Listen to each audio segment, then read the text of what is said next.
উপস্থিত আছোঁ নলবাৰী জিলাৰ বৰভাগত আৰু বৰভাগৰ কৰিয়া বিজুলী ঘাটৰ বিজুমণি দাস নামৰ এগৰাকী অসমীয়া যুৱকে আচলতে স্বাৱলম্বিতাৰ নিদৰ্শন দাঙি ধৰিবলৈ সক্ষম হৈছে আৰু অসমীয়াগিৰি দেখুৱাবলৈ সক্ষম হৈছে। এনেদৰে ফুচকা ব্যৱসায়ীৰে এক সফল ব্যৱসায়ীলৈ ৰূপান্তৰিত হৈছে বিজুমণি দাস নামৰ এগৰাকী উদ্যমী যুৱক। আমি যুৱকগৰাকীয়ে আচলতে নিজৰ ভায়েককো এই যি ফুচকাৰ ব্যৱসায়ৰ সৈতে জড়িত কৰিছে। বিজুমণি দাসৰ ফুচকাৰ দোকানত আচলতে ভিৰ কৰিছে বিভিন্ন প্ৰান্তৰ যুৱক যুৱতী। আচলতে আমি জানিবলৈ চেষ্টা কৰিম বিজুমণি দাস আছে। বিজুমণি দাসৰ দুয়োখন দোকানৰ আমি পৰিৱেশ দেখুৱাবৰ বাবে ধনজিতক অনুৰোধ জনাইছোঁ।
আমাৰ সৈতে আছে যুৱক প্ৰজন্মৰ প্ৰতিনিধি বিজুমণি দাসৰ মনৰ ভাৱ আমি জানিবলৈ চেষ্টা কৰিছোঁ। কেনেকুৱা লাগিছে? তুমি বহু বছৰ কৰিলা এই যি ফুচকাৰ ব্যৱসায়, কি জনাবা?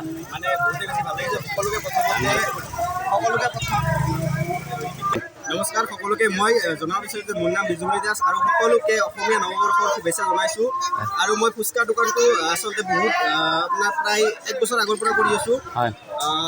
এই দোকানখনত সকলোকে নৱবৰ্ষৰ শুভেচ্ছা জনাইছোঁ। চলি আছে যিহেতু ভাবিলোঁ একবাৰ ইয়াতো এখন দোকানখন চলাই চাওঁ। অসমীয়া ল'ৰা হিচাপে নকৰে ফুচকাৰ দোকান, তথাপি মই চেষ্টা কৰিছোঁ। আপোনালোকৰ ছাপোৰ্ট পাম বুলি আশা কৰিছোঁ। আপোনাৰ ভাইটিও ব্যৱসায় কৰি আছে, কাষতে দোকান দিছে, কি ক'ব? ভাইটিকো জড়িত কৰিছে আপুনি? মানে আচলতে ভাইটিক জড়িত কৰা নাছিলোঁ, তাৰ পঢ়া শুনা চলি আছে যিহেতু।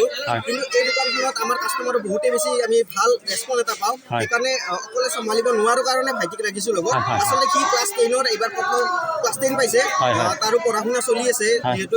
আজি জাষ্ট মানুহৰ ভিৰটো থাকিবৰ কাৰণে তাক আনিছোঁ। দোকানখন আপোনাৰ আছে? মই দোকানখন কৰোঁ কৰিয়া বিজুলী ঘাটৰ চকৰ সন্মুখত যোনটো পোষ্ট অফিচ আছে তাতে আবেলি 4টা বজাৰ পৰা কৰোঁ দোকানখন। আপোনালোকে ঘৰ ক'ত আছিল আপোনাৰ?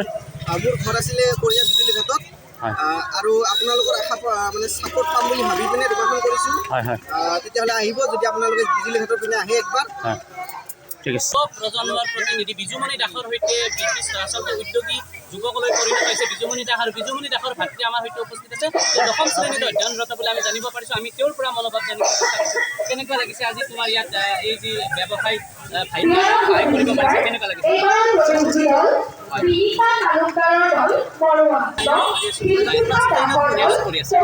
ভাল লাগিছে? ভালে লাগিছে দাদাৰ লগত। হয় হয়, কি নাম তোমাৰ? নাম নমস্কাৰ, অজয়মণি দাস। ক্লাছ 10ত পঢ়ি আছা? কৰি আছোঁ। আচলতে কৰিয়া বিজুলী ঘাটৰ বিজুমণি দাস আৰু তেওঁৰ ভাতৃয়ে আচলতে যি 10ম শ্ৰেণীত অধ্যয়নৰত ভাতৃ আছে, দুয়োগৰাকী যুৱকে আচলতে অসমীয়াগিৰি দেখুৱাবলৈ সক্ষম হৈছে। এনেদৰে আচলতে পশ্চিম নখেতিৰ যি ৰঙালী বিহু সন্মিলন আছে, ৰঙালী বিহু সন্মিলনৰ যি আচলতে 2য় দিনৰ আজি পহিলা বহাগৰ যি কাৰ্যসূচী আৰু পহিলা বহাগৰ কাৰ্যসূচীত এনেদৰে ফুচকা বিক্ৰী কৰি থকা দেখিবলৈ পোৱা গৈছে। দুই যুৱকক, দুই ভাতৃয়ে ইয়াত ফুচকা বিক্ৰী কৰি আছে। এনেদৰে নলবাৰীৰ পৰা কেমেৰাত ধনজিতৰ সহযোগত পিংকুমণি ৰায়চৌধুৰীৰ প্ৰতিবেদন মাইনুজেনী।